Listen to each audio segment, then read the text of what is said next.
छोटी बहू। चिल्लाने को क्या हो रहा है? माँ चलिए ना, मस्ती करते, बहुत मजा आएगा। हाँ, ये लोग तो जाने का नाम ही नहीं रहते और हम लोग तो इंतजार कर रहे थे कब जाएंगे। अरे मेरा चश्मा।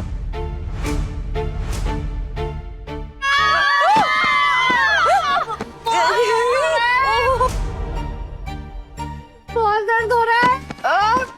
क्या हुआ? मैंने हंसने की आवाज सुनी अभी।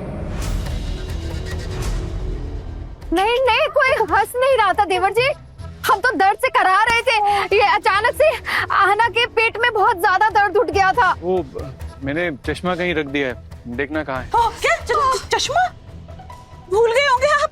अरे भूलते तो होने कभी, इधर उधर होगा शायद, कहाँ होगा पता नहीं। उठा तो लो मुझे कोई।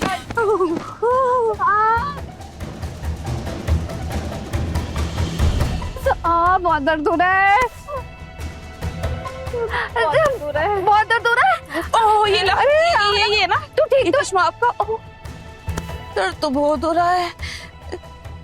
देखिए ना ये आना कितना दर्द से करा रही है।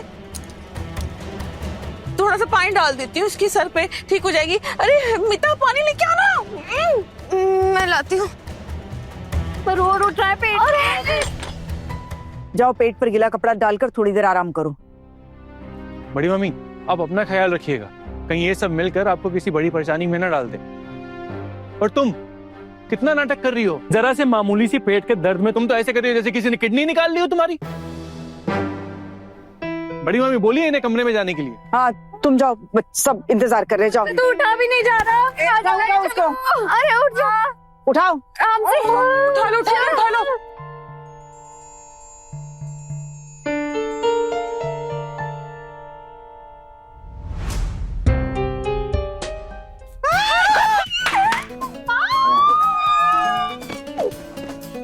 हम लोग बहुत मजा करेंगे, बहुत मजे करेंगे।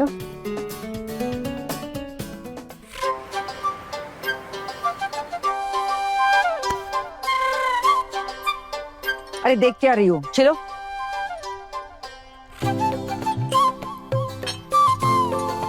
बहुत टेस्टी दिख रही है तो। हाँ डाल इसमें, तो बनाऊंगी इसे, डाल दे इसमें वापस। ए कोई खाएगा नहीं है? हाँ नहीं। हाँ चलो ला, कासुंदी ला। हाँ मैं लिख। ए चलो नमक दो, मिर्ची दो। माँ ये लीजिए, ये रही काशुन, ये लीजिए बड़ी। माँ देखो, हमें मना कर रही हो, खुद खा रही हूँ। मैंने कब खाई? मैं अच्छा आपने कुछ और भी तो मांगा था ना वो? हाँ वो चीनी मांगी थी शायद, चीनी। ये पता नहीं, मेरे तो बहुत मुंह में पानी आ रहा है देख के इमली का। ये लिटिल दादी माँ जो बना रही है, ताजे ताजे बने सरसों के कासुंदी की बात याद है। तुमको पता है हमारे आंगन में ना बहुत बड़ा इमली का पेड़ हुआ करता था। हाँ माँ, और इमलियां पक पक के ना ऐसे बिखरी पड़ी रहती थी। तो हम सारे बच्चे दोपहर में जाके उसको उठा के लाते थे और उसका इमली मसाला बना के रखते थे। और वैसे ही आम का भी, इतने आम होते थे, इतने आम होते थे कि कच्चे आमों को मसाला लगा लगा कर खाते थे। लेकिन आम का पेड़ इतना बड़ा था कि उस पर चढ़कर आम निकालना बड़ा मुश्किल होता था। तो फिर शोतू दांत लंबे थे, तो फिर वो आते थे और ऐसे लकड़ी मार मार के आम निकाल कर देते थे हमें। माँ मतलब हमारे मामू पेड़ पर चढ़ सकते थे? अरे सिर्फ छोटू मामू ही क्यों, मैं खुद भी चढ़ती थी।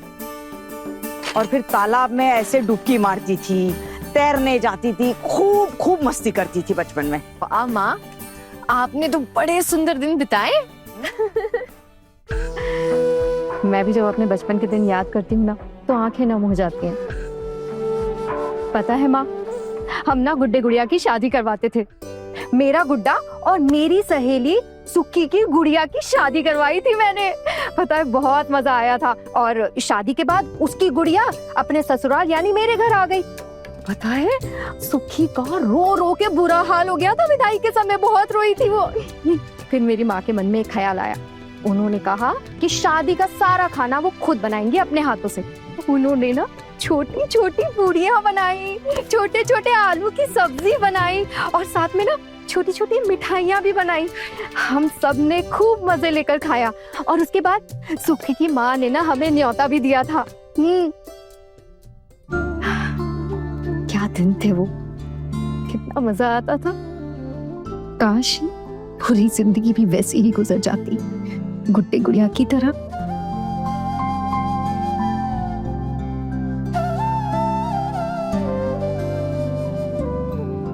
ओ बहुत दीदी, आप रो क्यों रही हैं? आप रोएंगी तो माँ का भी दिल दुखेगा ना, माँ को भी अपना बचपन याद आ जाएगा। अच्छा माँ, एक बात बताइए ना, आप भी बचपन में ये गुड्डे गुड्डियों का खेल खेलती थी क्या? छी छी छी, ये गुड्डे गुड्डियों के खेल नहीं खेले मैंने कभी। मैं तो हमेशा बस धूम मस्ती वाले, पेड़ पे चढ़ना, पानी में कूदी लगाना, यही किया मैंने। बहुत शरारती थी मैं। अरे वो छोटी छोटी कागज की कश्तियां नहीं होती, हाँ। वो खूब चलाई है मैंने। तो शायद बचपन में गुड्डा गुड्डी का खेल नहीं खेला, इसीलिए शादी के बाद पूरी जिंदगी यही खेल खेलते खेलते बीत रही है। मामी माँ, आपने गुड्डे गुड़िया वाली बात क्यों कही? अरे तू नहीं समझेगी, अब जाकर लगता है कि मैंने जिंदगी में कभी कुछ नहीं किया। अब समझ आता है कि शोतुदा क्यों पढ़ने लिखने के लिए कहते थे, लेकिन घर वालों की कभी ये बात समझ ही नहीं आई। और शादी के बाद जब यहाँ आई तो पता चला कि लड़कियों का शिक्षित होना तो जैसे बहुत बड़ा गुनाह है। माँ, तो अब आप इसके बारे में क्या सोचती हैं? अब नहीं माँ, मैं बस ऐसे ही पूछ रही थी।